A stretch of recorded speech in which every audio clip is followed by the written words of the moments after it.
Yes, hello. How you doing? Hey, good morning. Good morning. This is Thomas. How you doing? Yeah, this is Dwayne. I'm speaking for Derrick. Hey, As Dwayne. far as, yeah. So what is Derrick's relation to you? Cousin. Cousin. Okay. Yeah. So tell me what's going on. Yes, he was convicted 2004, but he was charged in 2002 in the city of Richmond, Virginia, for multiple counts. It was let me see, I got this written down, 2 rapes, a sodomy, robbery, 2 counts of robbery, 4 abductions, 6 possessions of firearm. He was sentenced to 87 years, 97, 80, since suspended to 87 years. But we have affidavits saying that, he wasn't the person involved. One of the guys that was arrested at the time but never was taken into custody. They let him go, but he was supposed to have been outside of, he's supposed to be like a lookout to a certain degree. They let him go. Nobody never contacted him since, like detectives or lawyers or nothing. We have affidavits saying, Derrick wasn't the one that was at the room. Also, we have like witnesses, the victims, falsely identified people out of the lineup. Never was taken to trial. No DNA evidence except for my hat. Just say it has at least 3 people DNA in it. One was Derrick's, one was one of the victims, and other people that don't know. Co-defendants that testified that Derrick was involved, but he took plea for X amount of years, cut off his sentence to basically save himself. Other co-defendant never really said much. He never involved Derrick in anything. He's incarcerated, so his name Aaron Jiggins. Yeah, no fingerprints, nothing really. Just like 2 of the male victims that was at trial, they couldn't identify them. Even at trial, there was no real positive identification. It just seemed like one victim, like, I don't know her situation, but it seemed like she was the main. She knew everything, but when it comes to identification, like description that was given, the fine details. That's how snitches are. They can go along with a story, but when it comes down to the details, they don't know the details. Yeah. So, yeah, it's just, he been gone, now, 20 years, May 30th. So tell me about the crime. What happened that day? Well, the crime was, it was supposed to be like, there was a group of guys at a room, a hotel room, I guess they're renting. They're smoking. I guess they supposedly have seen some, people that they feel like, maybe they can, rob or whatever the case may be. So, it was late night, so I believe from the transcripts, 2 black guys outside of a hotel room approached a white guy as he was going in. He was asking, what's going on, such and such. I guess they felt like target for robbery, so they came back. They barged into the hotel room. They knocked on the door, barged into the hotel room, made everybody strip, took jewelry, supposedly had raped the 2 females, robbed the 3 guys, and left with drugs and money. From my understanding, everybody was in the room. The victims, it was drinking, getting high, things of that nature. X amount of months later, the victims and such were shown photos, photos of suspects. And come to find out, I was just told this by Derrick, that the detective, somebody had gave the detective information to make Derrick a suspect, as well as the other two guys. But nobody knows who this person is or nothing like that, because it never came out. The trial just came up that just looking through the transcripts and the co-defendant that somebody made an anonymous tip, like an anonymous tip.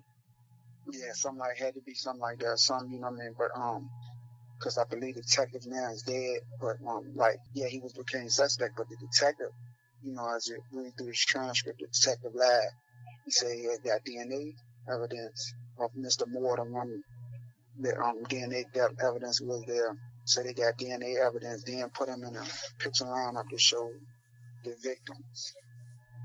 Then after one of the victims had possibly the same victim, seemed like she picked everybody that was a suspect. She identified them, but the description she gave was far as right after the crime was not matching up. But anyway, when the detective put these people in the lineup, she so happened to pick everyone he put in the lineup as a suspect.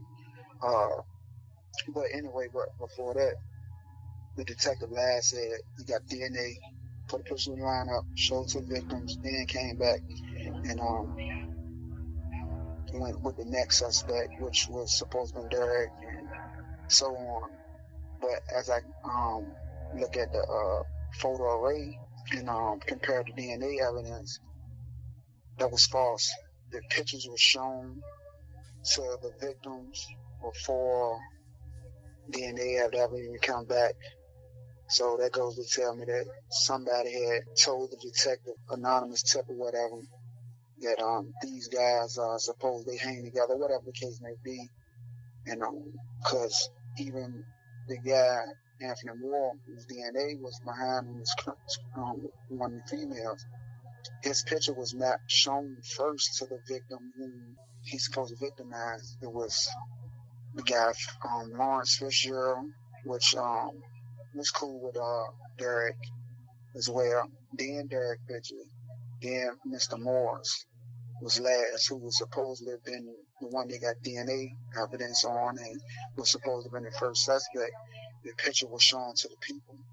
So it's just like a bunch of, inconsistencies, and, just seemed like this one victim is like going with whatever, kind of like what the detective is, feeding, because like the detective even say when he does the lineup, he makes sure he puts a suspect in each of, out of the 6 pictures or so, he makes sure one is a suspect. So out of these pictures that were shown, somehow you can't identify nobody, at the scene of the crime. But when the pictures are shown, you can, somehow miraculously 6-7 months later come up with this information saying, these are the people, or, whatever. But it's just the description they gave didn't match up. But so then from and that point on, the 6 or 7 months later, was that at trial or was that still during the investigation? this was still during the investigation. That was in. So at some point in the investigation, they were able to identify people that they weren't able to identify during the time of the crime. Yes. Okay. And how many? So you said that there were 3 white guys and 2 girls? Yeah, 3 white guys and 2 girls. The 2 girls are claiming they got raped, and then the 3 guys are claiming they got robbed. Yes. And Derrick went to trial.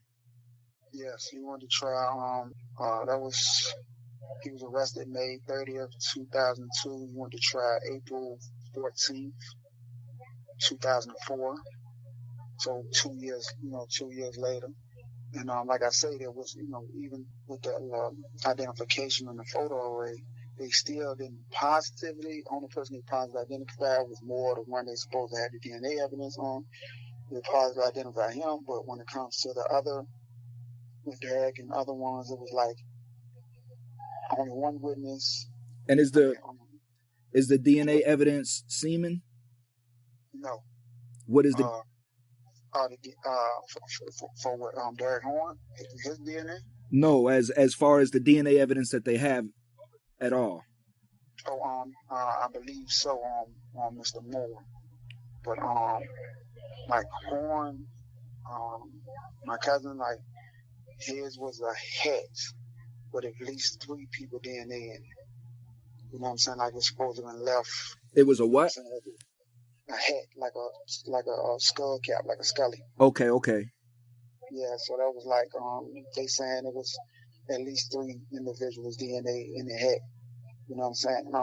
So, but like, that was the only, thing that was, And the 3 individuals were the same 3 that was in the crime? No, it just saying, okay. One was his, one was, his being Derrick. Yeah, Derrick. One was, a victim, and they don't know, it's at least 3, so they don't know who the other ones could be. You know what I'm saying? So it could have been, multiple people, whoever. They said at least 3. Now, when you say the victim, who is the victim? I think her name was That's Barbara. The female. That's the female, yeah. Okay. So there's only one female that's speaking out against Derrick? Yes, well, both spoke out at trial. But during the process, nobody could identify him. But at trial, 2.5 years later, they can identify him. They couldn't identify him, through the photo array, or the description they gave was, pretty inconsistent. But at trial, they. And what's Derrick's background? As far as, does he have light charges? Is this his first time getting in trouble? Is he a dope boy? Is he a jack boy? I mean, what is Derrick? He was a hustler. He hustled, you know what I'm saying? But nothing major. And no, he don't really have no adult record except for like a eluding the police or something like that. That was it, you know what I'm saying? He had problems as a juvenile, but for the most part, nothing major. Is there anything to show him having a violent nature? Any kind of convictions like that? No, definitely not as an adult. Juvenile, I think he may have like a simple assault or some small, but if that. But nothing to really kind of show that, because I mean that's extreme to get, especially to get into rape. You know what I mean? Yeah.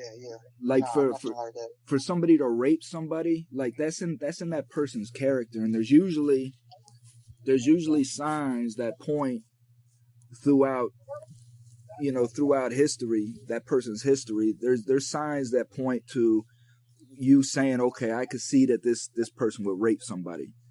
Mm-hmm. You know what I mean? He don't have none of that child, no signs ever pointing to anything like that. My cousin's a good guy, really just kind of stays to himself, young, just ain't really have, too much guidance for as far as, his father passed when he was young. Grandparents mostly took care of him. And he just, according to street life to a certain degree, just trying to make ends meet for the family.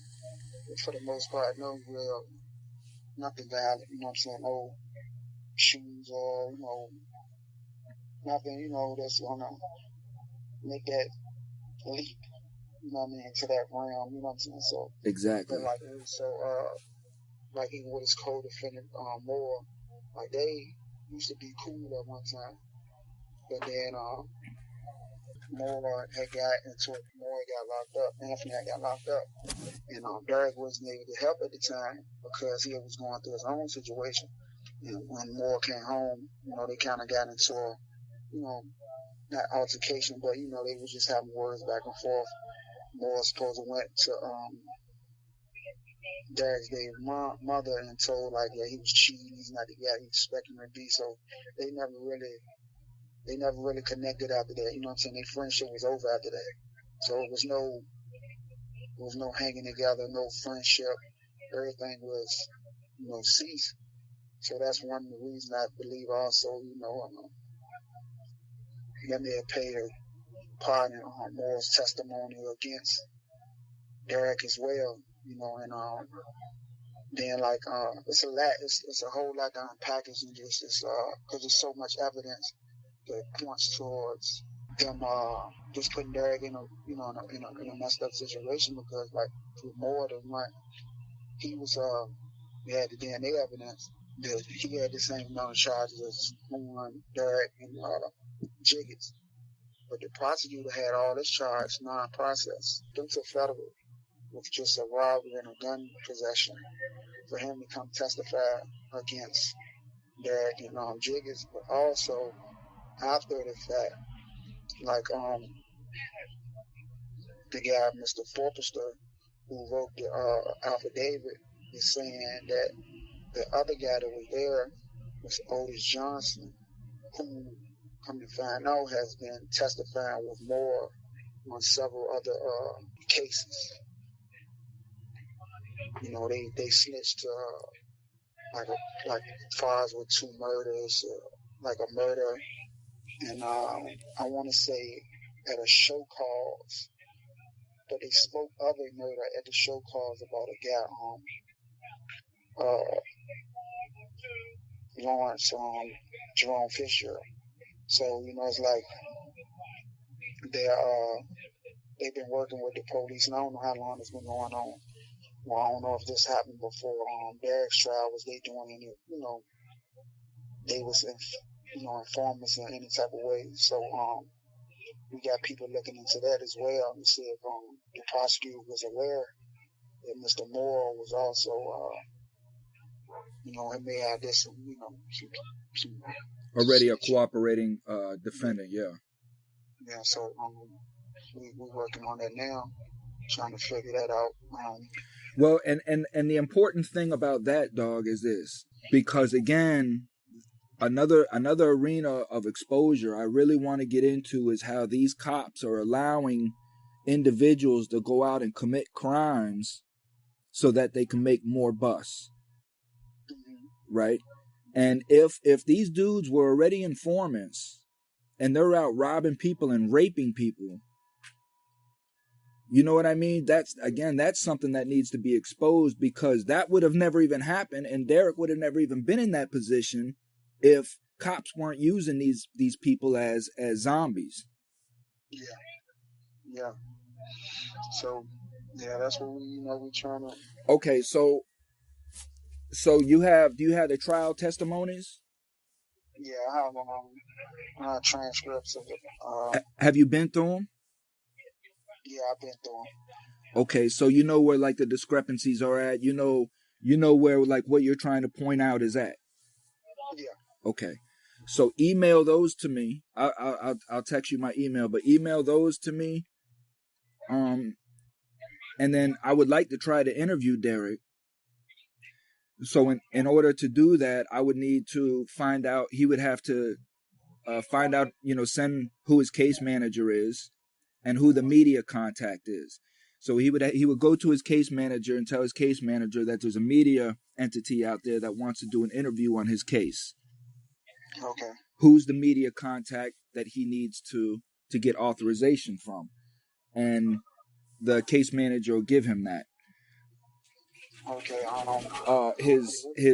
His number, the facility that he's at, and that'll work from there. But yeah, his name, number, his facility, contact, and then I'll take it from there. Now, a lot of prisons don't allow me to do interviews, and then from that case, then we'll have to work out another way. Yeah. If push comes to shove, like I could just have him call in to this number. Like, yeah, call into this number or on his girlfriend or and three-way it. Yeah. You know what I'm saying? I've done a couple like that. So it'll work like that. It's not the clearest and it's hard to hear the person. So those times have to be like, early in the morning or just whenever the dorm is the quietest. And he'll know when that is, but yeah, we definitely can set that up. I don't think that'll be hard because, like, on ways that it's kind of it's like because we got a lot of time, so it's like a high custody. But yeah, high security. Now with that, any of the people that sign these affidavits that you say that you have, I'll interview those and put them in the discussion as well.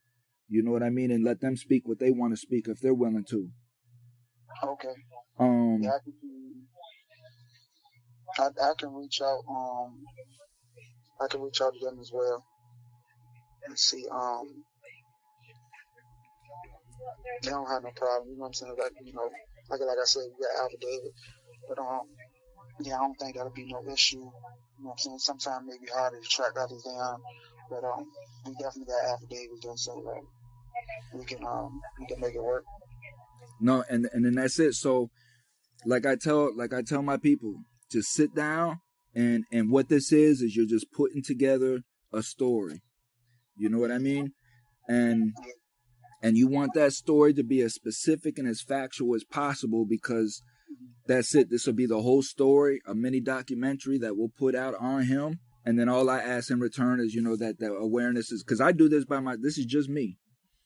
Okay. It's just me doing this. I'm trying to build this foundation, build my platform, all for exposing what the government is doing to us in the poor communities, and how this prison industrial system is exactly what it is. And I'm laying out the elaborateness of how this affects our public school systems and how it is an industry, and trying to explain to people what exactly that means. You know what I mean? So people can really start to understand that when Derrick and them start coming forward and talking about, you know what, listen, I'm guilty in my own way, but I'm not guilty of this crime, and I'm doing 100 fucking years when I should be doing 10. You know what I mean? Or whatever. So that is the type of shit that I'm trying to expose. So I ask for awareness and donations. So I understand that completely. Like, that's no, because I don't accept, like I tell the people, I don't accept federal grants. I don't want the government in my business at all. Not at all. And when you start seeing these organizations where they're taking federal money, then you know that they're up under them. Yeah. Yeah, they're gonna push their agenda. They're gonna push their agenda, and they're only gonna push so hard of what really needs to change. See, like me, I get so much cutback. Like, they demonetized my YouTube.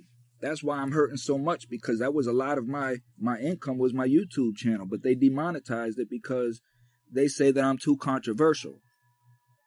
So you got these other convict channels that are out there talking solely on men raping men, men killing men, gangs versus gangs, all that violent shit in prison.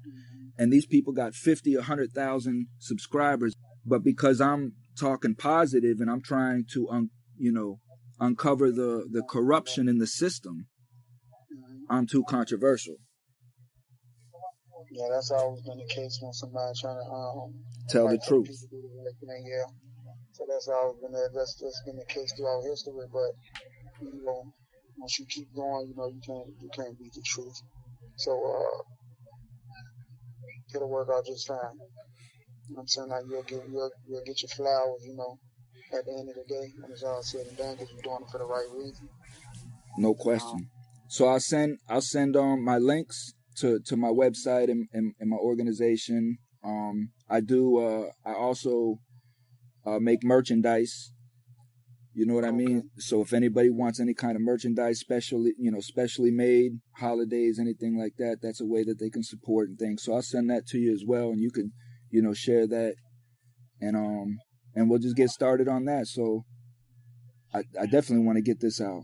How much time were they offering Derrick if he would have pled out?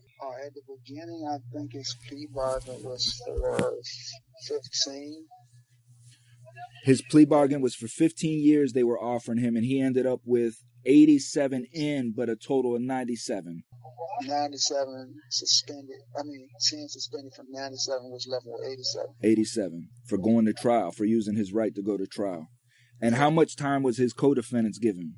One was given the exact same amount. The one that went to trial with him, Avery. And the other one, that's the one that the prosecutor had all his charges non-processed. then had the feds pick up his case with only like some robbery with the possession of a gun. I think he wound up getting, I think he comes home in like 3 or 4 years. Got it. Yeah, he come in like 3 or 4 years. But yeah, all his cases was. So they did him. They did him nice. They not only did they get his snitch ass out of the state where he'd be protected in the feds, but he did a fraction of the time that the two defendants got for going to trial. Okay, got it. And that's something I definitely want to expose. Yeah.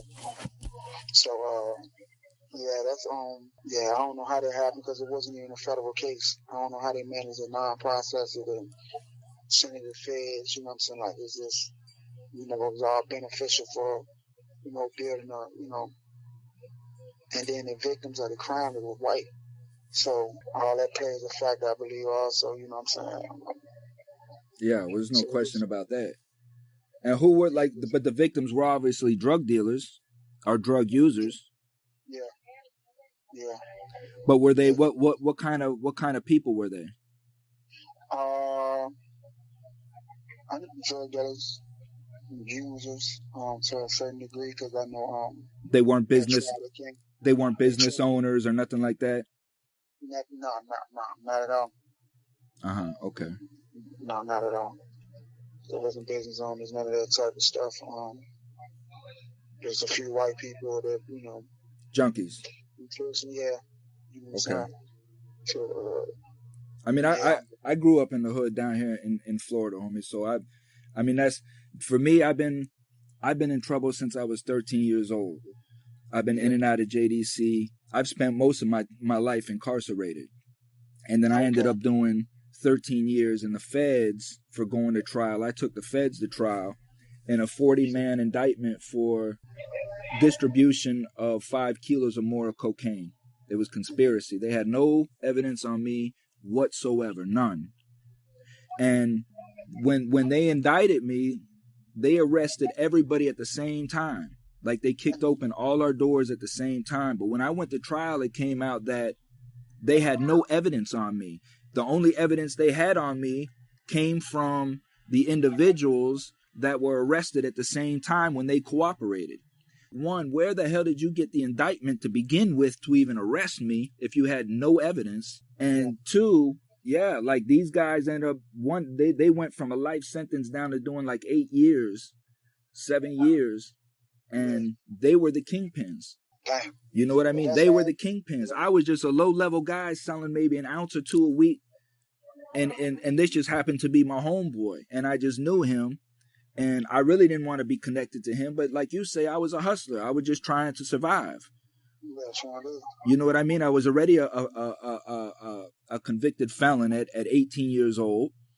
I was already looked in my community as a troublemaker and ostracized from my community. So what else was I supposed to do? Yeah.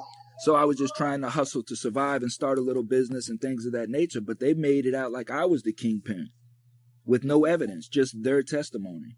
They got 8 years. They sentenced me to 20 for a first-time nonviolent drug offense. Yeah, that's how it works, man. Like, that's how they be, you know what I'm saying? Like, that's how they be doing. Like, they don't care. But it's even like you say. I thought the world done came down on me until I got into the law library and really started fighting my case and learning, like, man, I'm lucky. Yeah. Black dudes are coming up to me. You got what for going to trial? Man, I got 80-some years for going to trial for the same shit. How did you get 20?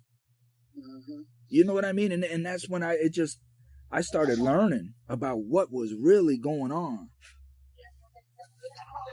Yeah, because like it's like that's when I'm so glad, that he started, really researching this case again, because it get kind of hard. You've been gone 20 years, so it get kind of hard. Lawyers ain't doing what they supposed to do, or appeal after appeal getting denied. But also he has a lady, Karen Morrison. She's like helping him research his case, and she's doing like helping him with his pardon for the like for the government. So she's helping also. So that may be something else we can talk to, because she's doing some legwork for him as well. No question. I mean, anybody that can really articulate the facts of the case, you know what I mean, in a clear manner is perfect. Anybody that can really dig into it. Yeah, because I think he just hired her maybe like a month and a half ago, maybe 2 months. So she just she got a lot of people out down here in Virginia, like the governor pardon, like I don't know how many people not too long ago. And she's one of like the top ladies. So like she having a few different connections as far as getting in touch with the white people to expose what happened as well. So I interviewed where you say this case was out of. Richmond, Virginia. If you go back on my podcast, there's a show called Conspiracy, which is about my case. But I had a discussion with a big attorney out of, I believe I want to say that he's out of Richmond. Okay. What's how can I get to your podcast? What I'll do is I'll send you the link to that episode so you can click on that and go to that. Okay. No, he's a big supporter of the show as well. So, and he's already said that anybody can reach out to him or whatnot. So, yeah, I'll send that as well. Yeah, definitely. Because we got to get this man home. Like, it's been too long. His child. We got a little girl. Well, she's 11. She's 20. She got taken away from her. When she was just 3 months old.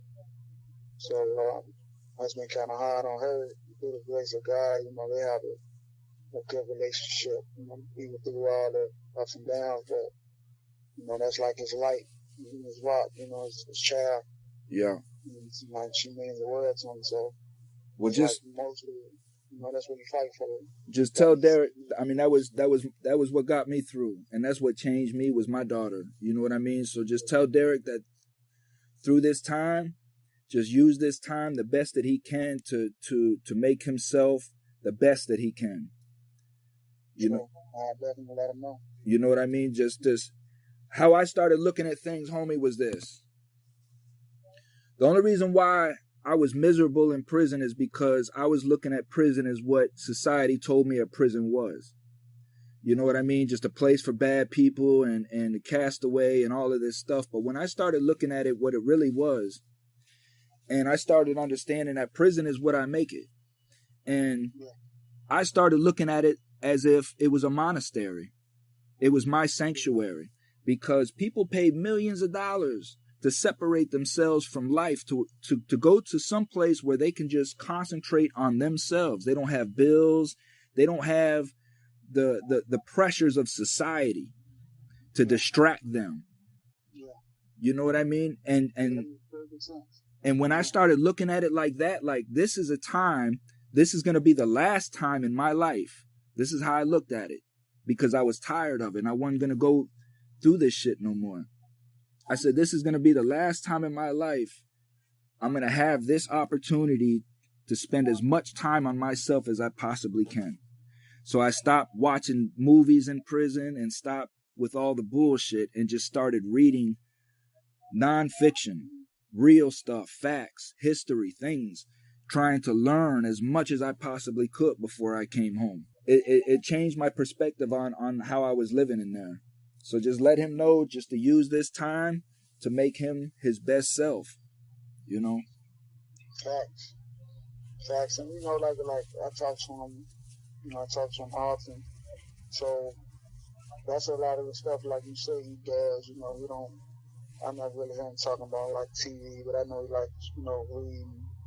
Like I know he says he's trying to get into the stock thing. He's learning about that.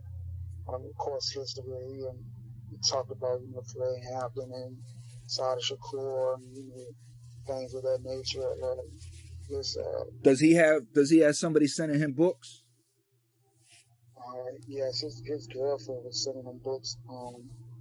So yeah, she sends them books at times that I think they be like up and down a lot. So you know, maybe some inconsistency. Get him books on real estate. Get him books on get him books on the stock market. You know what I mean? Get him books on just things that he himself can produce when he comes home. That's all I was learning. And the stock market is what has my knowledge in the market is what has kept me alive out here and not having to depend on working for anybody. Mm-hmm. Yeah, he talks a lot about that on the stock market and things of that nature. Because it seems like, that's something he's really intrigued by. Like it's catching us. He like that. You know what I'm saying? How old is he now? He'll be 40 in November. Okay, I'm 47. Yeah, he was at the time of the crime. He was 18. Mm. He was 18 when he was 18, ready to be 19. It's crazy, man. Yeah, he's been locked up ever since. It's crazy, man. And this is a life. This is somebody's one life. You know what I mean? But okay. Well, let's get started on that, and then and just keep me up. I'll go ahead and lock you in my contacts now. And your name is Dwayne, right? Yeah, Dwayne. Okay. All right. So I just I have I go through all the paperwork and try to highlight a lot of the things that was inconsistent DNA results, times and things of that nature. I can put together to so you can better, so you can get an understanding of everything that's going on. And I'm also when you call out, I can contact the lady he's dealing with as well. Yeah, just let her know what let her know about this conversation and what we're doing, and I'm sure that she'll be more than happy to help with that. Yeah, because that'll help her. Yeah, trying to. So let's see what we can do, homie. Okay. I'll definitely be in contact, keep in touch. And then some of the episode was the interview with the lawyer. Yep. And the links. Yeah, links. Yeah, send everything that we need so we can put this thing together for him, get this man home, get your show, get your podcast, get it where it need to be, help each other out. No question, partner. Whatever we can do, we can help. No question. Thank you for reaching out, man, and I'll talk to you soon. All right, man. Stay safe.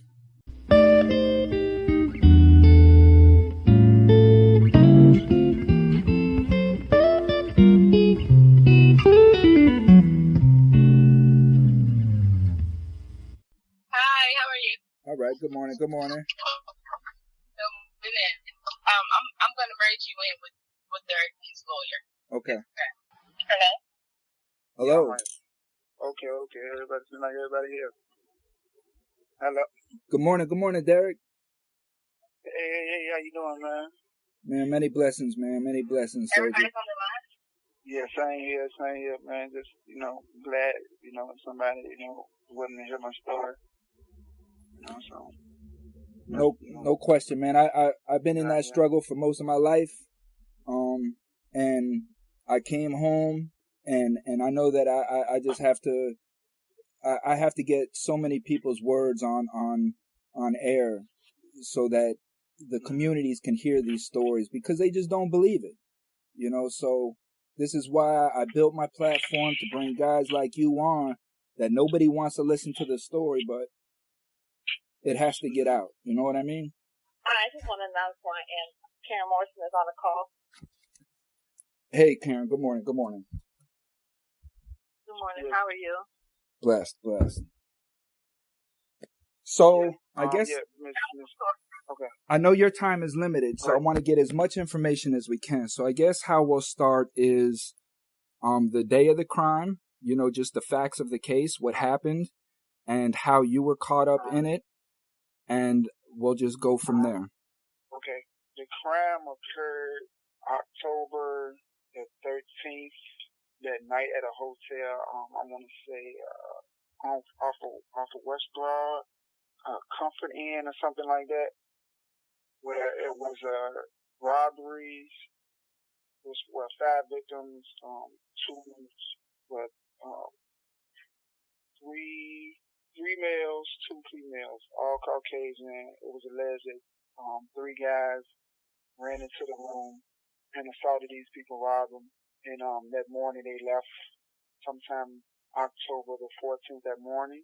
And later, I want to say months down the line, I was perceived as a suspect. I knew my mom was like somebody, the police that come for an arrest warrant, that I need to turn myself in for these crimes. You know what I mean? Like, she was like, there's a lot of felonies, like 18 felonies, robbery, rape, abduction. So I was just, I'm shocked. I didn't know what to do. But the crime, the people that they said was involved was Anthony Moore, Ivory Jiggets, me. But as you know, that's just like the beginning. As time goes along, I found out more and more about the case. But I don't know what to do. So when my mom tell me this, I panic. You know what I'm saying? I didn't want to turn myself in, but I'm like, I'm not turning myself in for something not in due. You know what I'm saying? So I panicked, you know what I'm saying? But individuals in the case, their names are Bobby Rothstein, Gina Hammond, James Patterson, Jeremy Herbert, and Corey Siebert. These are the victims of the alleged crime. And who are those? Myself, I'm not. Who are those? Yeah, who are those people? Like, who are they? What are they? Well, the names I gave you, Barbara Rothstein, Gina Harmon, these are 2 victims of the alleged rape. Corey Siebert, James Patterson, and Jeremy Orbert is the other victims of the robbery that was in the hotel room. They was alleged, the guys ran in there and robbed them, raped females, took off with drugs and money, approximately $4,500. And I'm not sure the amount of cocaine that was taken, but it was alleged that after they got the money, the guys fled the scene. The description they gave of the guys that done it was conflicting. The males, they were like they couldn't identify nobody. The females, the information that they gave was sketchy. One say dark skin, one of the guys was dark skin, 2 of the guys was dark skin. They called them thieves. One had a gold tooth, other had a missing tooth. It was in the range from 18 to 22. Other one said from 30, either like 30 or something. It was just a bunch of confusion, but like none of the description that they gave, matched me. And they couldn't, I was putting the picture line up. Nobody identified me, positive identified me. And then it's like, the description they gave, I'm kind of light, fair, light complected. I have a bunch of goals in my mouth. I have 3. At the time, I had bad skin. I still struggle with acne, to this day. So, but none of that, I don't know why my lawyers never brought none of this up. One of the guys, Corey, said he was out there, one of the victims said he was out there speaking with the individuals that done the crime before they ran in the hotel. This the same guy when we had trial, he said, I don't look, it wasn't me, per se. Like, I can't say that I was the one that ran into, robbed them or did whatever to the people. So, but and it's the guy that seems like he had more time in the light to see what's going on. And he, I tried, like, no, I can't, I couldn't positive identify, I couldn't, say that was him. So, but he picked my co-defendant and the other guy, Moore, that comes, the co-defendant that, they dropped all his charges. We had all this at the exact same charges. They dropped his cases, non-process everything. He was indicted where they gave him a federal charge of robbery and possession of a gun. They sent him to the feds for testimony against that. Because he wasn't going to, he didn't want his, that was like okay, you testify against them, we can get a lengthy sentence. It was just so much, you know what I'm saying? Like, they found a guy that's in the crime on Antoine Forrester. The detective said, yeah, he was involved. He said he was involved in the case, which we have affidavit. They're saying, you know, he said, yeah, he did come up there with the people that committed the crime, but I was not one of the males that committed the crime. I wasn't there, you know, when this crime took place. But I also, you know, it's another guy that's mentioned, Jerome Fitzgerald, you know what I'm saying? Because I guess all of them was, you know, smoking in the hotel before the robbery occurred, before the guys went to rob. I guess there was more people, you know what I'm saying? From the testimony, there was more people at the hotel being robbed. We got Jerome, we in contact with him now, and he's like, you know, I wasn't there, you know, so I had affidavit for that, and you know, not too long ago, when I can just when I get the affidavit, we can have it posted, you know, show the public that, you know, more people are saying, you know, I wasn't there. So it's just been a rough situation, because once you know you haven't done anything, but these people got you arrested, you know what I'm saying, giving you 87 years for some things you didn't do. And then it's like, you know, the detective, they lied, you know, multiple occasions, like how they come about such that, you know, they like, they found DNA of, Mr. Moore, and then after they found the DNA, they put them in a picture lineup, showed them, to the victims, the victim picked them out, and then, they never really said how I come about the suspect, they never really said how I come about the suspect. Then it was like they came back, showed them a picture of me, which was all false, because they didn't have no DNA evidence of Moore. Somebody had, I don't know if it was an anonymous tip or someone that got arrested and brought my name and two other people named Moore and Israel, and showed the victims a photo array with me in it. So the detective had lied about, you know, how he obtained this information. You know what I'm saying? Like my lawyers, they never looked into it, because they would have looked at the DNA results as far as the time it was submitted. Mm-hmm. They would have known that this couldn't have happened at this time period. Mm-hmm. You know what I'm saying? Because the photo arrays were shown before the DNA. The DNA hadn't even come back yet. You know what I'm saying? The DNA was taken from Mr. Moore at April. The picture was already shown to the victim in March 9th to be exact.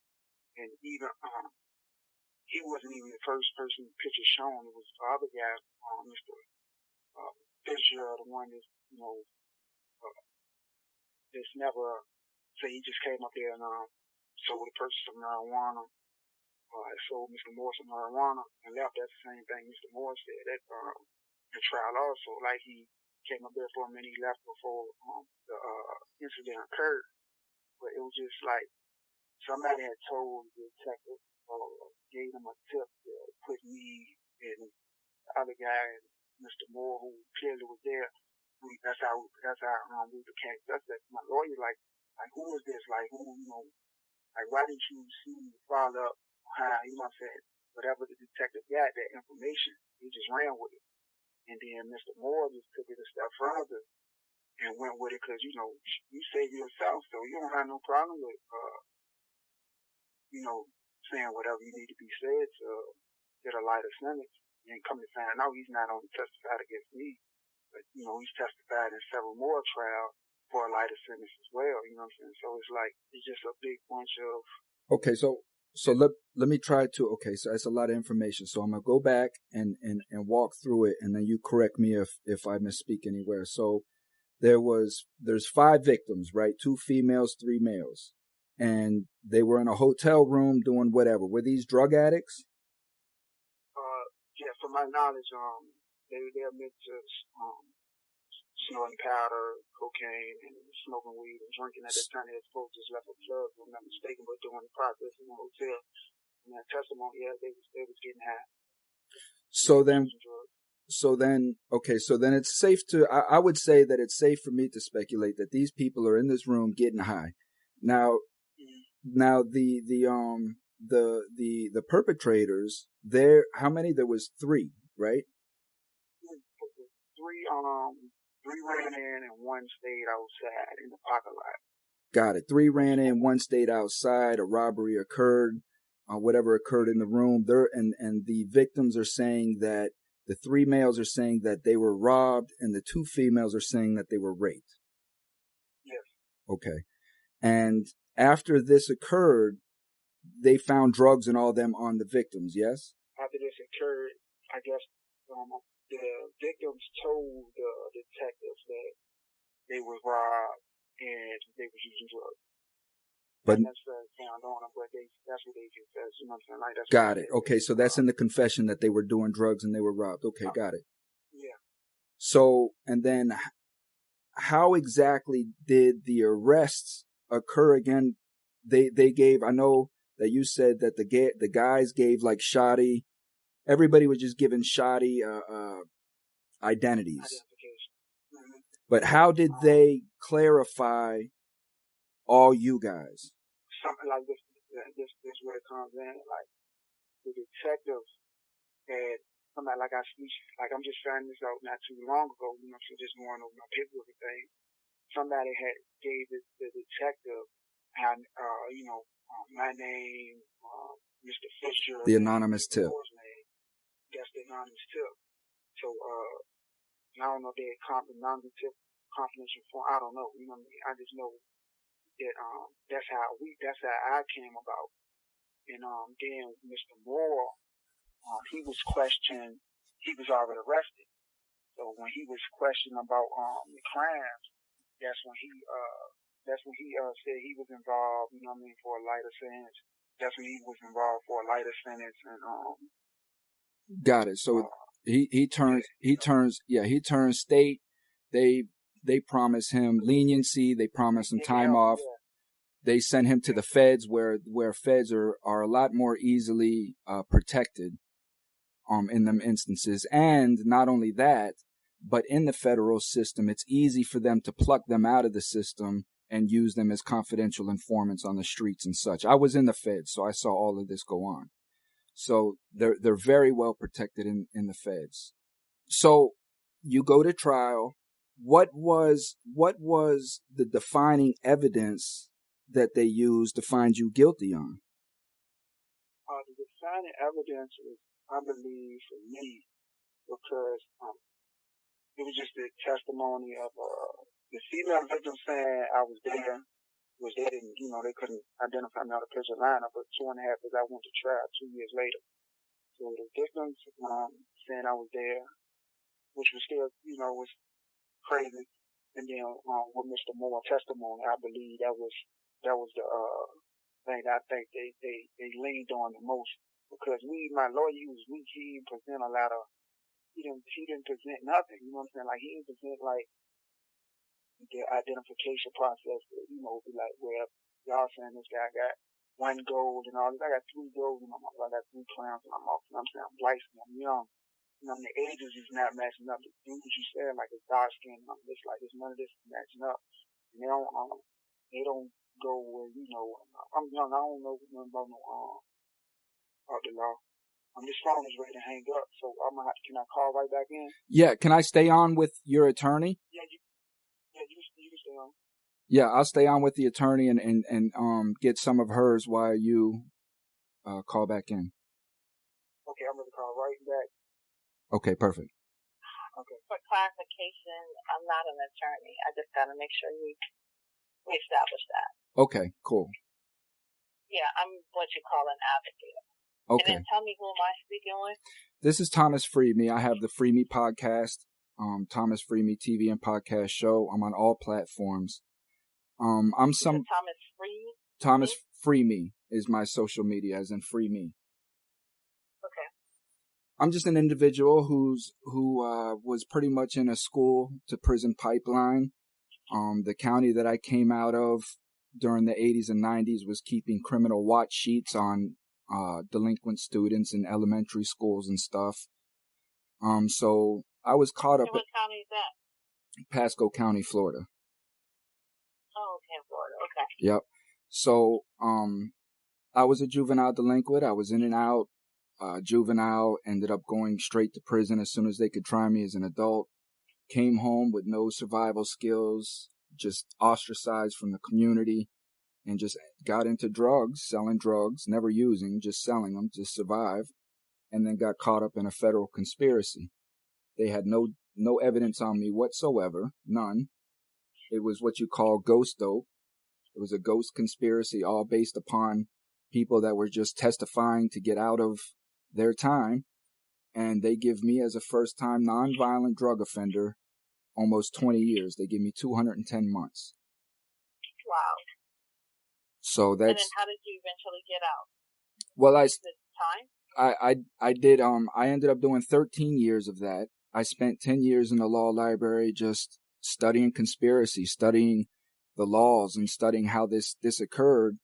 And Obama, when Obama was leaving, he changed the laws to, for first-time nonviolent offenders.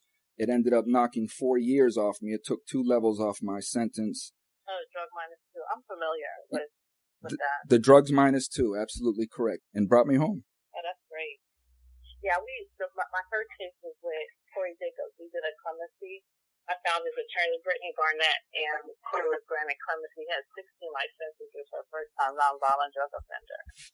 And I went on to win my first clemency under President Trump with Darrell Frazier, who was serving life for drugs. I'm definitely familiar with the federal system.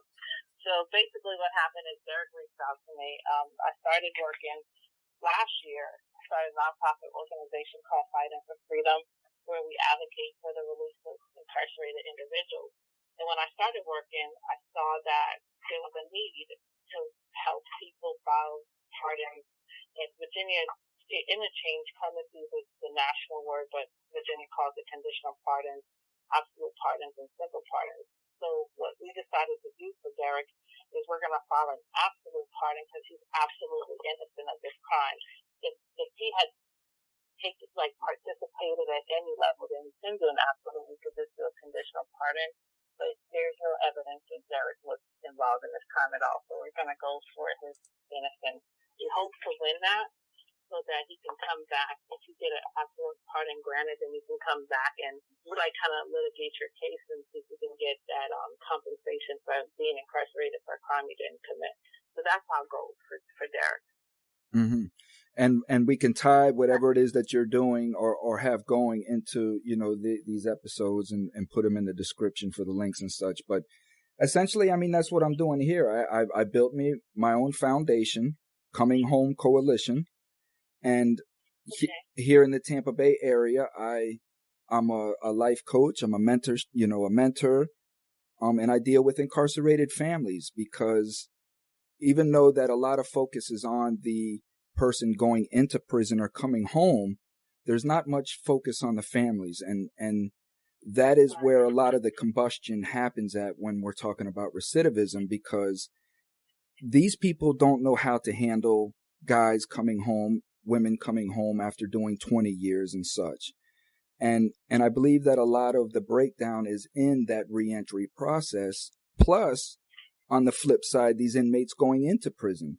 So Derrick, when did you, when was it that you noticed that you were being framed? Like, what was the first red flag that something wasn't right and you knew that you were in trouble and really didn't see a way out? I knew when my mom was getting treated, the police just came in the house looking for you with X amount of charges. I'm like, what? She like, yeah, they like, you don't turn yourself in, we're going to put you on the news and all this. I'm like, man, they ain't going to put me on the news if I ain't do nothing. So I'm like, man, I'm not, I'm just scared, I'm young. I'm 18 at the time, what I'm saying? Like, no, matter of fact, I just turned 19. I just had my first child, what I'm saying? So it's like, I'm not leaving my family, what I'm saying? Like, no, I ain't do nothing, what I'm saying? So I'm scared. I don't really know what to do. I don't really know what to do because I've been in trouble before, but nothing, I was a juvenile, but nothing like, nothing serious like this, what I'm saying, for it to be warned, to be put on the news and things like that, and especially when you know you didn't do nothing. So, that was when I first noticed, what I'm saying, like it was I was being framed. I was serious, because the dude Anthony Moore, the suspect, the one that's convicted of this, me and him, we ain't like each other.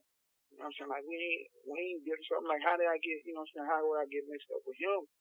Because at one point in time, like, we had dealings with each other to a certain degree. You know what I'm saying? But he got mad, you know what I'm saying, because I couldn't help him out, get him out on bond one time, and he came home, he got locked up, he got arrested. So when he come home, there's a rift between us because I couldn't help him. You know what I'm saying? He lied to my child mother at the time. That was my girlfriend at the time. He lied to her, told her I was cheating on her. I was, you know what I'm saying, I wasn't tight, you know what I'm saying? So she took it to the movie. So, I'm mad about that. So it's no way. I'm like, why would I be dealing with somebody, involved with somebody like that, you know what I'm saying? Like, but I did not know that he would come and turn around, you know what I'm saying, months later and confirm, like, and try to confirm or put something, put these people against me like this, you know what I'm saying, with having to take away my life, you know what I mean, take my child away from me, you know what I'm saying? So do you feel like that's why he targeted you, is because he got beef with you? Yeah, and not only that, I believe that also, and I believe he did it to stare his friend, because also like the affidavit, the guy Antoine Forrester, who said he was there with the people that committed the crime. One of the names he gave was this guy named Otis. You know what I mean? That's the dude, Anthony's friend, but Anthony don't mention him. But not only that, one of the victims also picked Otis out as a suspect during the picture lineup. And through trial, the detectives, they asked me, like, who we need you to identify, but I don't know who this person is. I'm not knowing this. So they like, we need you to identify who this person is. It's not at trial. So everybody kicked the bucket. Kicked the can down the road. So well, Mr. Detective Foster got it. So when Detective Foster come on the stand and testify, he said, well, Detective Redford had the information. But Detective Redford is never there to confirm that. So through, research and doing my homework, come to find out the other person is Mr. Otis. You know what I'm saying, Mr. So it's like he didn't want to put his friend, the same like to me, involved. And then come to find out not only that, but Mr. Moore later was involved with Otis on another case out in Rico. And then Mr. Moore Otis also testified against another person. Like after I went to trial, so it just seemed like he could try to protect him. I don't like doing it. I just throw me in the mix. You know what I'm saying? So it's like he saved his friend. You know what I mean? He tried to look out for his friend. You know what I'm saying? He didn't want him to get no more trouble. He don't deal with me. So how mixed was your jury? White, black, it was got mixed up. I can't hardly remember. It's been so long, but it was kind of mixed up. I can't hardly remember. Yeah. It's been so long. It's been 20 years now. Yeah. Yeah, but it's been rough. It's hard, like, cause. So, okay, so now about your appeal process, where is that at, and what has gone on with that appeal? So, like, you got found guilty, you go to prison, and you start your appeal. What happens? I start my appeal.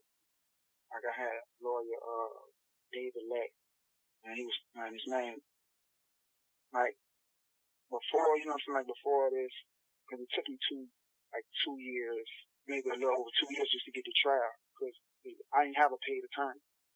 So I had to use the court-appointed attorney. And I kept getting rid of them because I felt like, they weren't doing certain things up to standard. You know what I'm saying?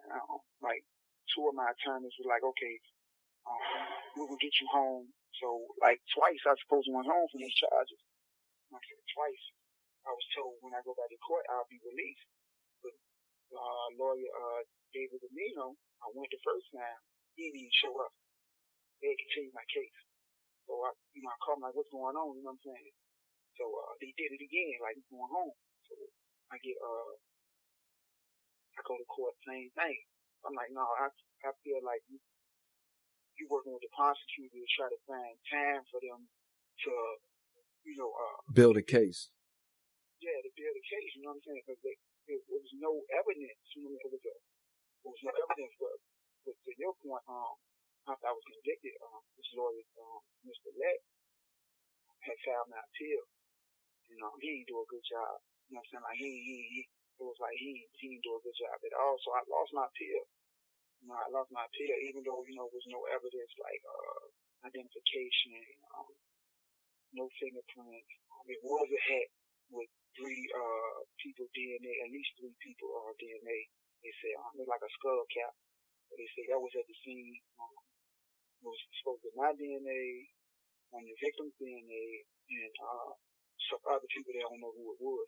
But it's like a regular, like anybody know, like a skull cap, like you wear in the winter, like a beanie. Mm-hmm. Like it's they cost maybe like $3 at the store. And not only that, my lawyer didn't even challenge that because the forensic fast person said, when you're doing DNA, you're trying to extract DNA from anything.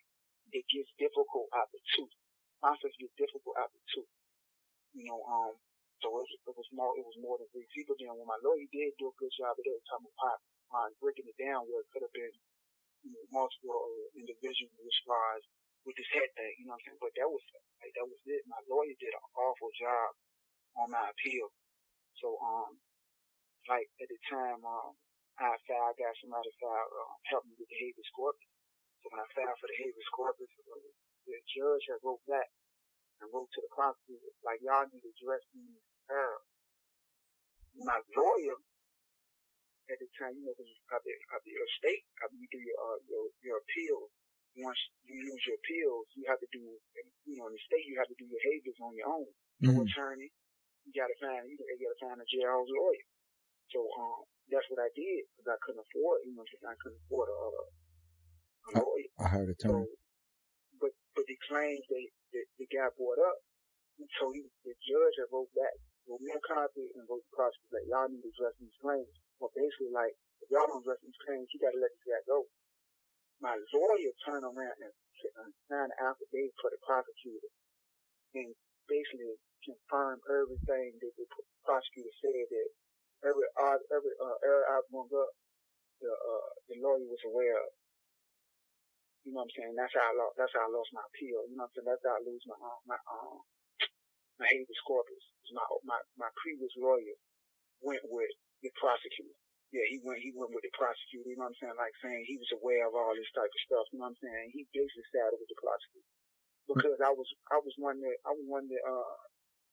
the client that I wasn't just gonna lay there. I wasn't gonna let you tell me anything. You know what I'm saying? I'm gonna question you because it's my life. So being at that, I think that was one of the reasons why he just went on like, I don't care. I'm gonna, sign an affidavit for the prosecutor. So it was just,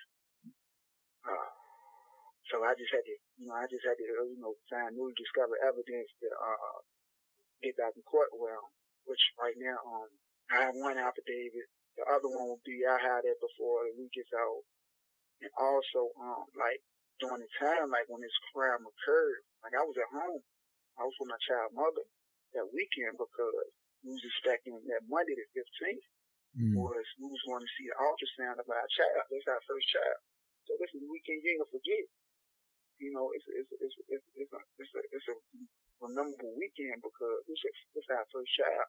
So we had to go to Manchester that morning that Monday at 9 o'clock to see the sex of our child. You know what I'm saying? So that weekend I wasn't doing that. We were just chilling and I was watching movies like we always do. You know what I'm saying? Like, so I was home. You know what I'm saying? But like in my child mother will have the affidavit for that as well, and like I say, I had that post. You can put it up. You know what I'm saying? So you see copies or whatever. You know what I'm saying? So it's been hard. You know what I mean? Like it's been a rough journey right here. You know what I'm saying? 20 years for some things. You know, I'm being locked up 20 years for something you didn't do. You know what I'm saying? Like it's been rough. You know what I'm saying? Like I got to raise my child. Through the grace of God. I just been blessed. You know what I'm saying? Even in this messed up situation, I've been blessed. You know what I'm saying? I got a woman that loves me. I got my children. My family support me heavy. It's just. No, I understand. A lot of dudes don't hide it. You know what I'm saying? But even though while I'm in this tough situation, I'm thankful. Because I understand that You know, it could be worse. Even though I feel like can't get no worse sometimes, but it could be worse. I couldn't have the people that love me like they love me, and I couldn't have the support. And I'm just, it's been times I want to give up, and that, and I'm like, I can't do that. You know, I can't let my child down. I can't let my nephews down. I can't let the people I love down because they doing time with me. So it's just been, it has its ups and downs, but for the most part, I still thank God, and I'm doing everything I can to show my innocence. And I'm blessed. To have the people in the corner to fighting not for me but with me. So it's been a lot. It's been a lot. So, I understand, brother, and I hear you. And just like all the other innocent men that I've interviewed in prison, Temujin Kinsu, Lloyd Johnson, Curtis Davis, these men are innocent, factually innocent. Temujin Kinsu up in Michigan, been in prison for 37 years as a frame cover up because the mayor's son was a crackhead, got killed in a crack deal, gone bad, and they would rather just pick somebody up off the street and paint a story around him and put him in prison than to admit that the mayor's son was a crackhead. And he's still in prison right now. Right now as we speak, everybody's still fighting to get this guy out. And it's... Yeah. And my message... See, the message that I bring, homie, is that this is a system. We all sit around and talk about the prison industrial system. We talk about prison as a business. But I don't want that to turn into a cliche. People have to understand what they are doing to our communities. This is a legit tyrannical business that they're doing. So when it comes to people talking about they're innocent, they don't care. They already know. They publicize that stat.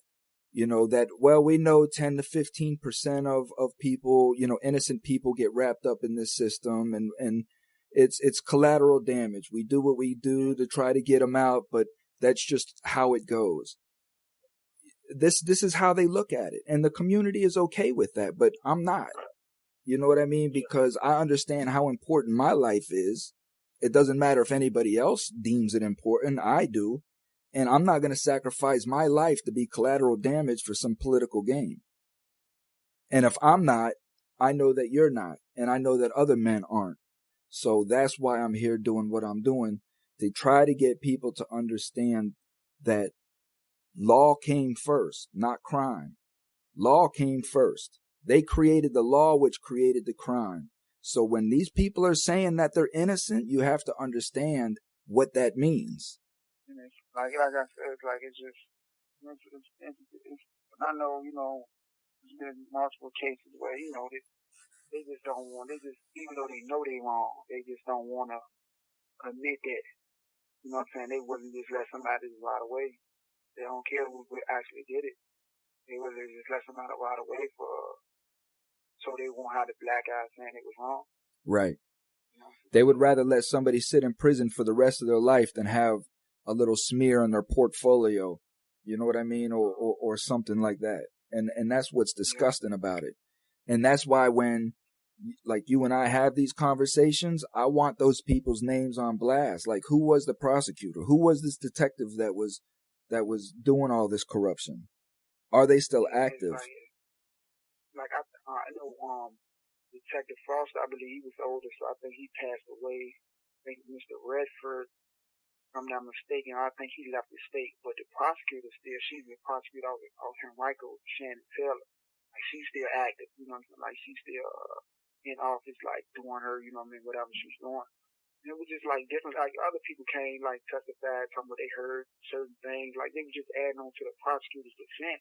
Mm-hmm. Like it was just ain't making, it just didn't make no sense. Can I call back one more time? Sure, you can call back as many times as you need to, partner. Okay, I'm ready. I'm gonna call back and this phone will hang up. Okay. I'm still on. Okay, so it was Karen, yes? Yes, Karen Morrison, Morrison. Okay.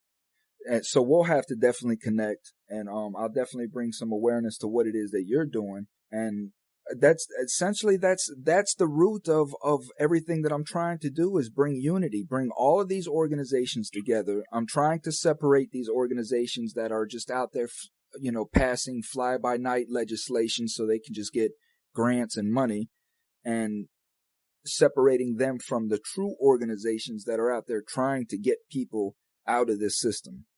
Right. Well, thank you. And like you said, this case is really important to us because I usually just file conditional pardons, and because it's difficult to win an absolute. But one thing we will not do with Derrick is we're not going to do a conditional. He had nothing to do with it, so we're going to do an absolute. And it becomes more difficult because they're rare to grant. However, like, the truth is the truth that he's actually, and then I think he has one more thing you should ask him about that. I think he has a writ of actual innocence that he's filing now. And then while he's working on that, we're also doing the absolute pardon. So just talk to him about where he is in the process so that you can get that on record. Okay, of the writ. Okay, writ of innocence. Okay. And I think that's where he's now while they're working on the absolute pardon. And what happens in this particular case, like you said, the more exposure they get, and we're going to be retweeting and reposting anything that you have just to bring awareness to this case, because when the governor hears that you have an innocent man in prison, those are the kinds of things that he's going to be looking out for to look into. And then also, you have a very important question that you should ask Derrick as well. Remember, this is a rape case. So was there any DNA to prove that the women were raped? Thank you for refreshing, really, because when we were talking about that earlier, I wanted to clarify that, and he got to talking, and I sidestepped from that question. So thank you for the remembrance on that. Welcome. But no, absolutely. And my question, I guess, is what is the process of the actual innocence? How does that work? Does that work off signatures? Well, two different things. The court is the same. When you do the writ of actual innocence, it's still going through when you're trying to prove your innocence. So you're asking for post-conviction relief. But like he's gathering affidavits to show like he had an alibi, a secure alibi. And was brought to their attention, but they didn't even really care about that. So he's going to go to court. And the Commonwealth, I think it's the Commonwealth General, or the Attorney General, is what is going to be involved at the higher level to determine whether or not he's really innocent. And versus the absolute pardon, all we have to do is, I got to take this call. Can I come back in? I got this an attorney. Yeah. Yeah, Derrick is on the line anyway. Okay, good. Okay. Yeah, I know. Hey, Derrick. So we were sitting here talking about, the process of the actual innocence and such, and it came to my understanding that you are in the process of writing a writ of innocence as well. Yeah, that's what I'm writing, you know what I'm saying? Like just show everything, you know what I mean, like far as bring forth as much evidence as I can to support me to show my innocence. Like I said, we got a few more affidavits coming in the line, you know what I'm saying? Like with the everybody that this guy said that was there or was aware of the crime. So 5 contact, they telling their story like, nah, I wasn't there, you know what I'm saying? Like, you know what I'm saying? They know like I wasn't involved, you know what I'm saying? And even with my child mom, like, also written an affidavit, I'm in the process of getting now, and it's showing that, we was at home, just confirmed my story. But, like, at the beginning, like, when I got arrested, like, I ain't know none of this stuff. Like, I ain't know what to do, you know what I'm saying? Like, and then somebody couldn't find the guy. The fourth suspect that was outside of the hotel that they found it, because they found him at the scene of the crime. They questioned him, who was there, you know what I'm saying? He gave him a nickname. I wonder if that's the anonymous tipper. I don't think he was the suspect. I mean, I don't think he was the anonymous tipper.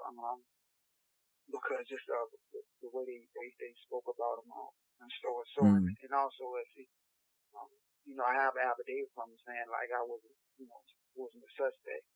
I wasn't there. I wasn't the guys he rolled up. No, I'm talking about the fourth guy that nobody knows who. Okay. No, I have his affidavit.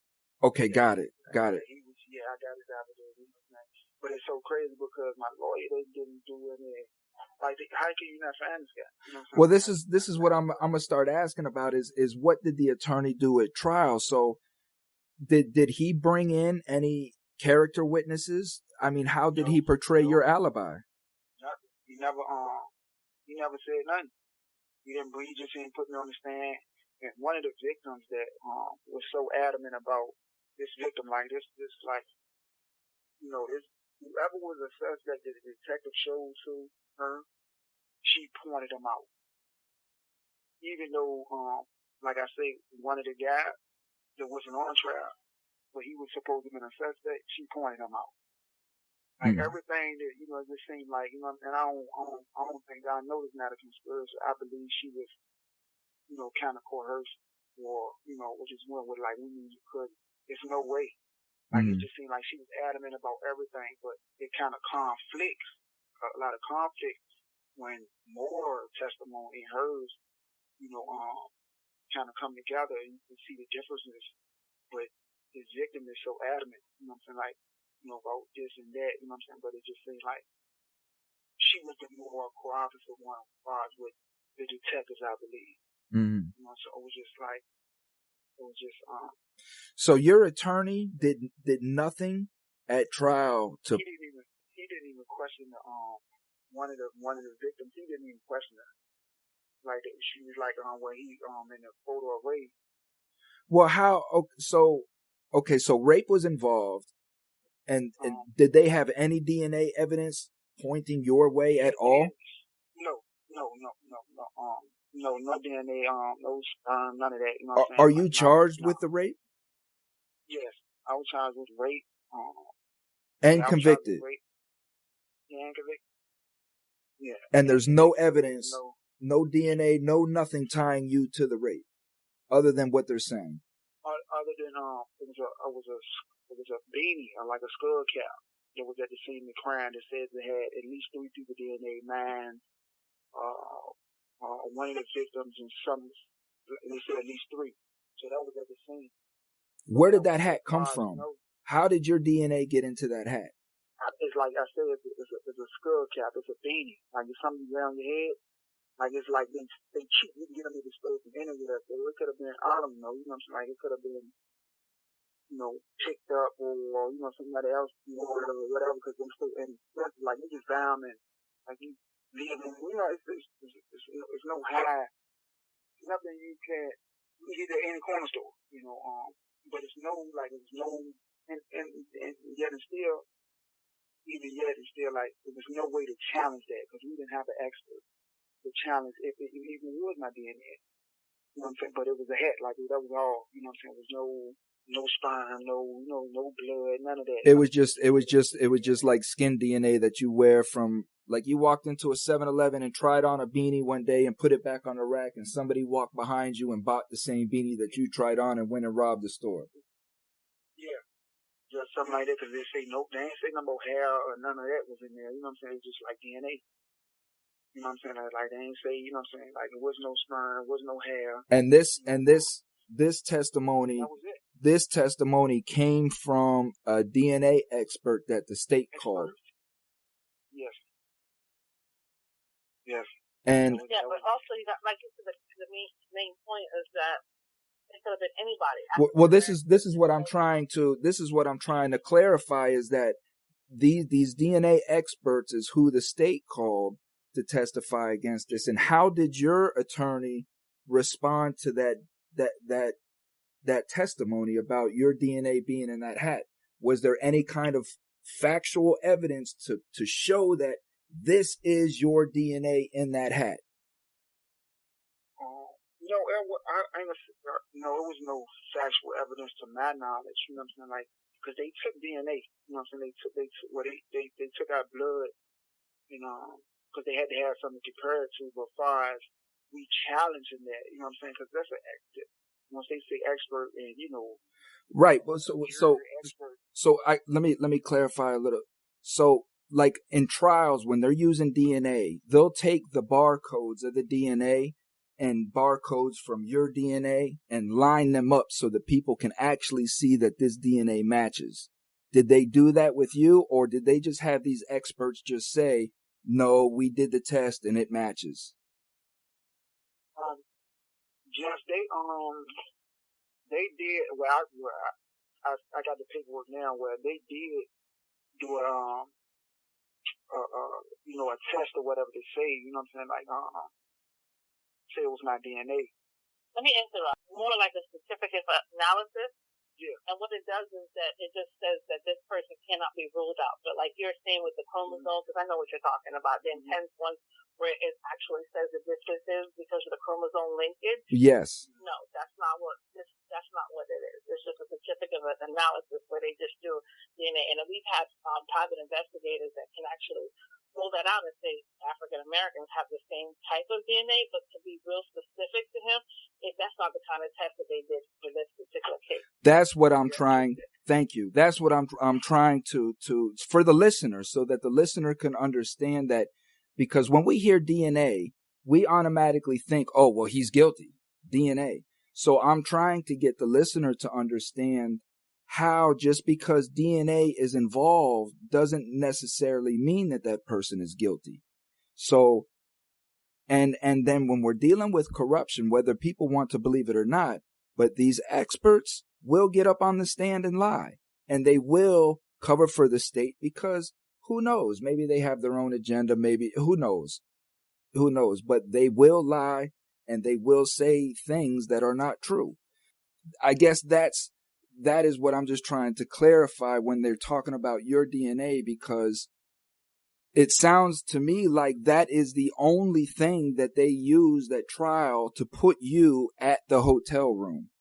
And if they use that to put you at the hotel room, then they said, well, you're guilty of everything then. Right, because there's no surveillance tape, I mean, like, there's nothing. There's no surveillance tape. There's no, even when you think about a rape case, you always think about a rape kit, right? Mm-hmm. And with the rape kit, that's where you'll get the sample hit for the semen or the fluid. Mm-hmm. But there's none of that in Derrick's case. And believe it or not, the more serious charges are the sexual charges. Mm-hmm. And he was convicted. And in the state of Virginia, those are hard to overcome because the burden of the proof is not necessarily on the prosecutor. It's really on the defendant. Okay. Even though we think that it's supposed to be on the prosecutor, that you have to prove without a shadow of a doubt that he did commit this rape, but just the mere fact that someone can identify him, this is what a lot of these innocent men are facing, especially with rape charges. Because if we're going to do a conviction, I want DNA. I want something, hair samples, hair follicles, on the victim of the perpetrator. But none of that is taken. There's no DNA in the hotel room, especially and two women. Well, and that's the thing with me is like rape isn't. I mean, that is for a person to rape somebody. Like that is your MO. People just, in my opinion, in my criminal expertise, I guess you would say. Correct. You just don't rape somebody out of the blue. Like you have to have that in you, that type of person in you. And there's red flags. There are signs to say, you understand what I'm saying? Like there's a guy here and a guy here, and one person was to say this person raped somebody, and the other person, nah, he's not that type of person. But then you have this other person over here when you say, well, he raped somebody. I could see him doing that. You understand what I'm saying? And so would you say, Derrick, like, is there anything in your history that they could have used at trial to show that you're even capable of doing anything like that? Not at all. And your attorney didn't paint that picture to the jury at all. Like, there has to be some sort of something to show that this is even in this guy's character. No, nothing. Like, he didn't even question, like, one of the victims who, he didn't even question him, you know what I'm saying? Like, if this person was like, it just pointed me out the trial, you don't even question, you know what I'm saying? Like you don't need, like, it's nothing, you know what I'm saying? Like, it was awful. Like, it was awful, you know what I mean? Like, he didn't do, like, the defense was terrible. You know what I'm saying? Like, it was terrible. I was so mad, like, but, I'm seeing it, you know what I'm saying? I'm seeing it unfold at trial, like, this dude ain't doing nothing. You know what I mean? Being outside, like, I got rid of, like 2-3 previous attorneys, and it was so crazy because, like I say, because I had a substitute judge come in And the judge prior that, I've been going in front of, she had sent the deputies over there to ask, was that okay during trial, like, because I know she probably understood the evidence wasn't, what it was supposed to be. When she had sent over there, like, to check on me, to check on me, like, make sure I was okay, But, like, my lawyer, he ain't do nothing, Like, he ain't do nothing. Hold on.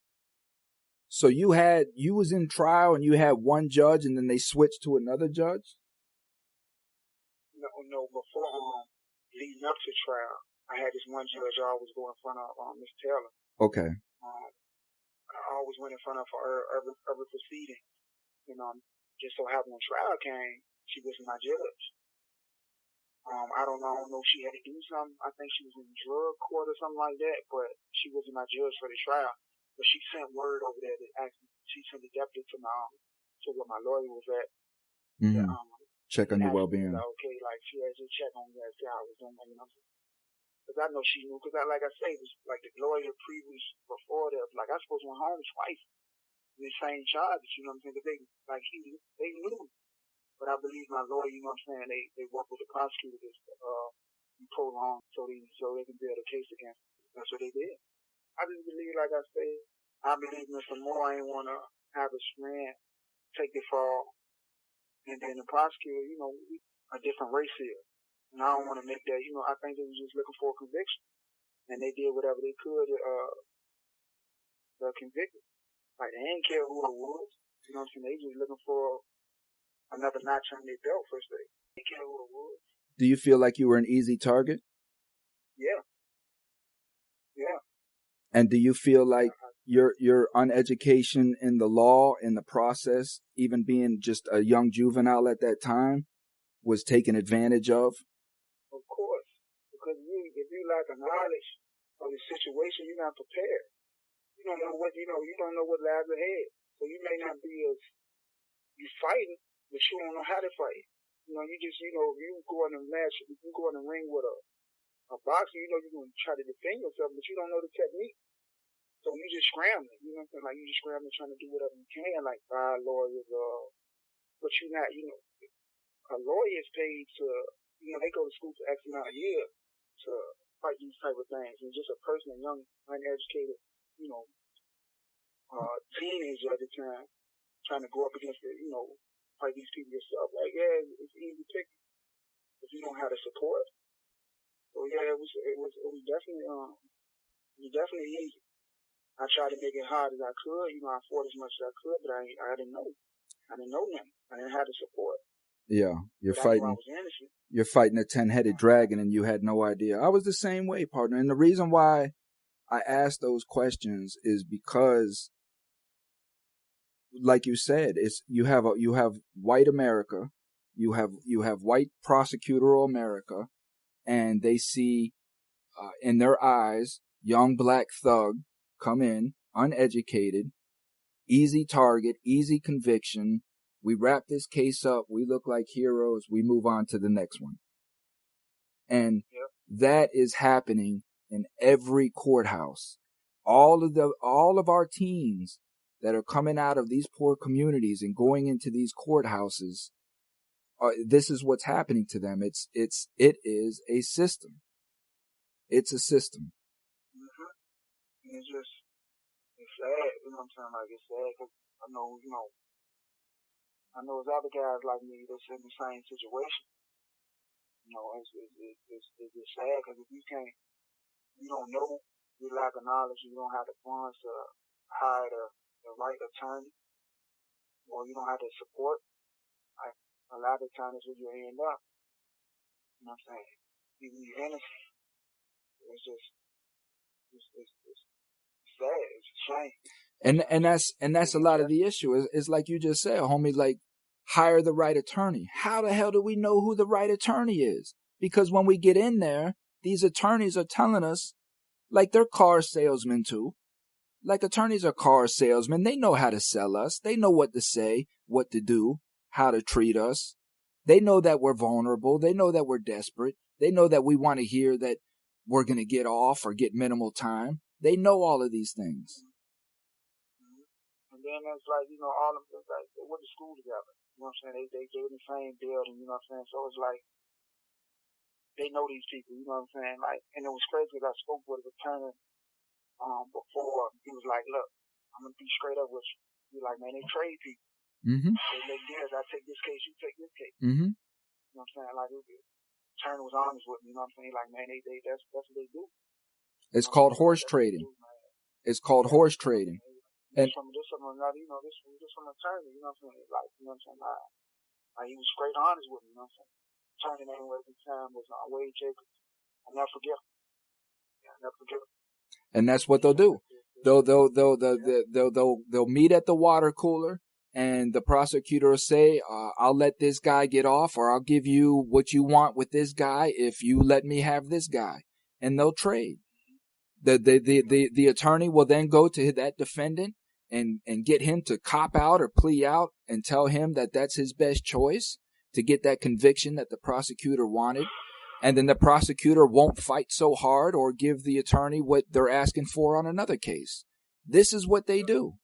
It's just, you know, like I said, it's sad, you know what I'm saying? Because, like, I've been here 20 years now, you know. Like, when I left, you know what I'm saying, I left my child, she was 3 months. My daughter just turned 20 in February. You know, so that's hard, you know what I'm saying? Like, that's hard, you know what I'm saying, to leave your kid, you know what I'm saying? Like, mom go through it, you know, my sister.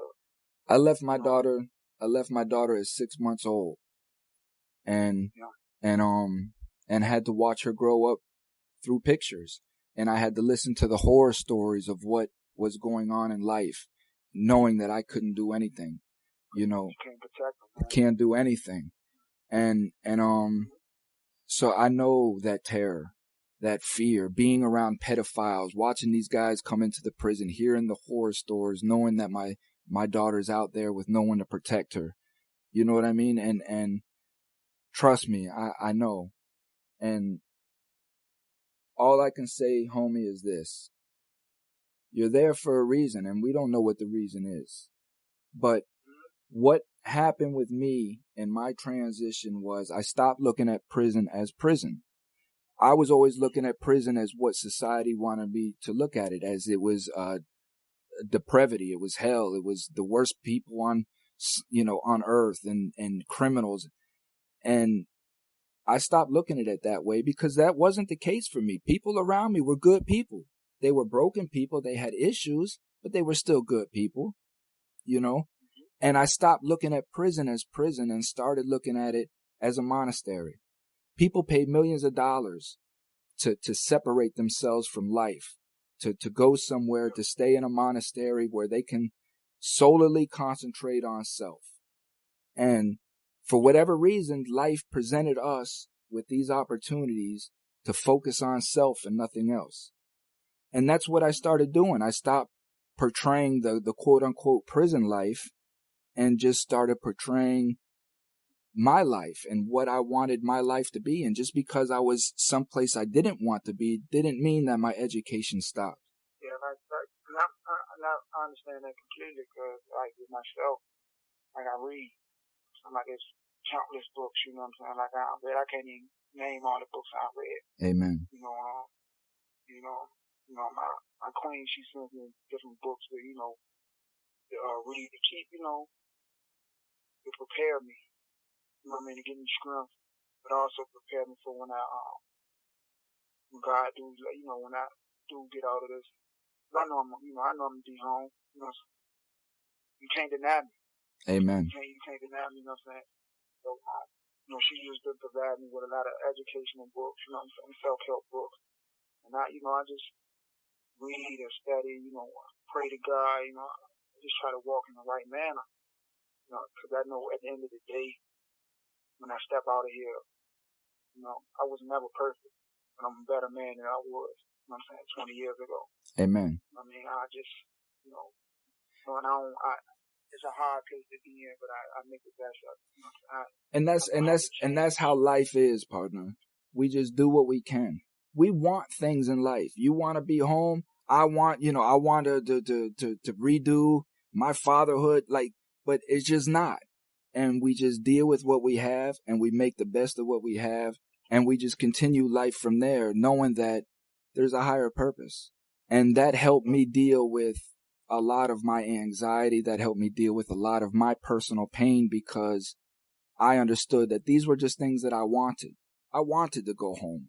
I wanted these things, but God had a bigger plan for me.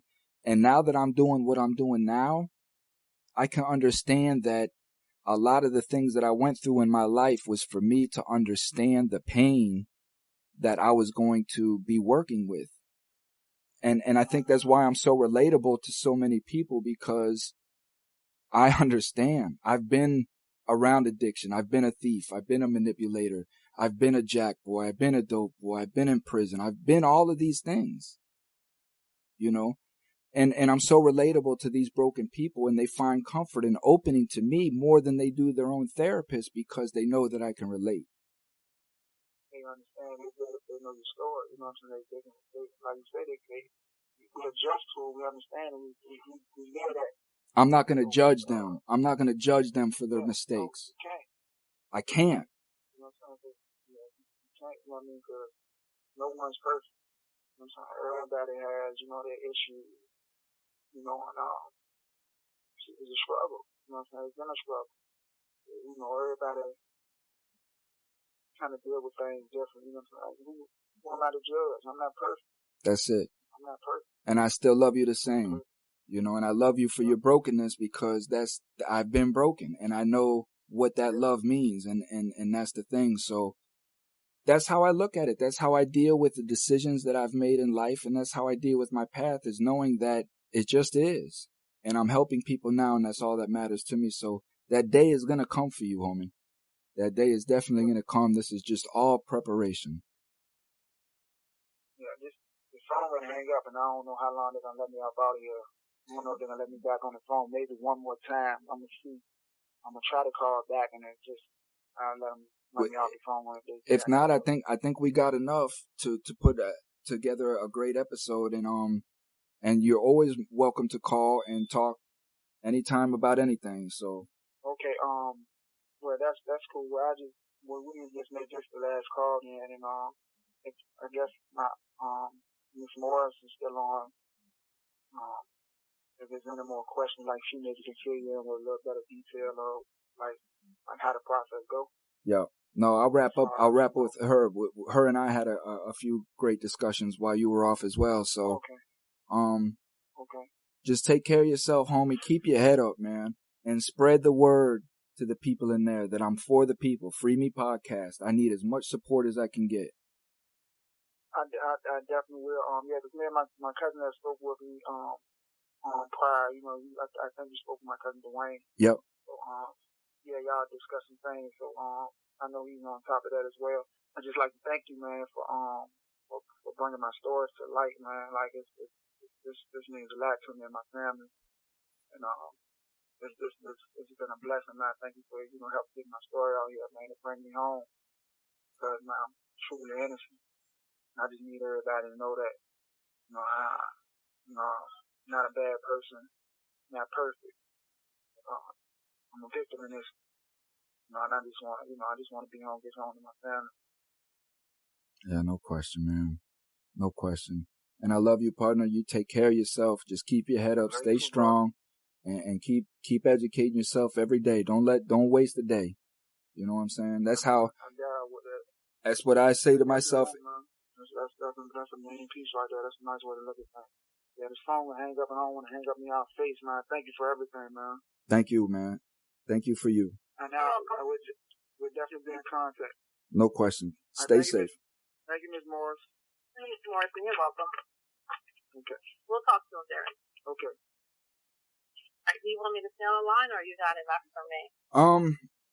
And any final thoughts? Any your organization? Any plugs? Anything that we can do? Yeah, well, I just actually followed you. It's called Fighting for Freedom, and like you said, just the support of getting Derrick's story out is going to be very helpful. We'll be able to repost it, and his fight is incredible, but I feel like we have enough information that we can present a great absolute pardon to the parole board and to the Secretary of the Commonwealth, and we just hope that the governor He's a Republican governor, but we know that he believes in second chances and he wants to correct some of these injustices.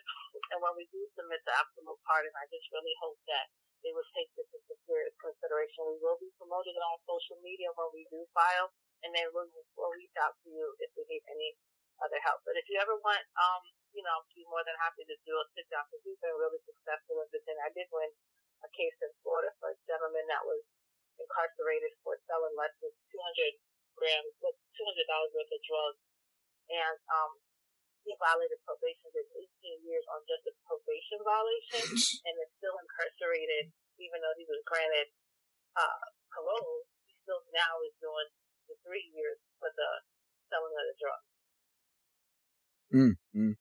I'll tell you what, man. No, absolutely. Yeah, and I followed you.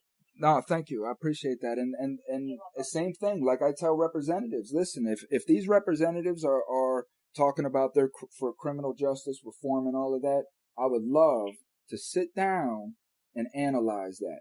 Let's find out how much are you really behind criminal justice and how much do you really want to change? Because if that's the truth, you have nothing to fear with sitting down with me.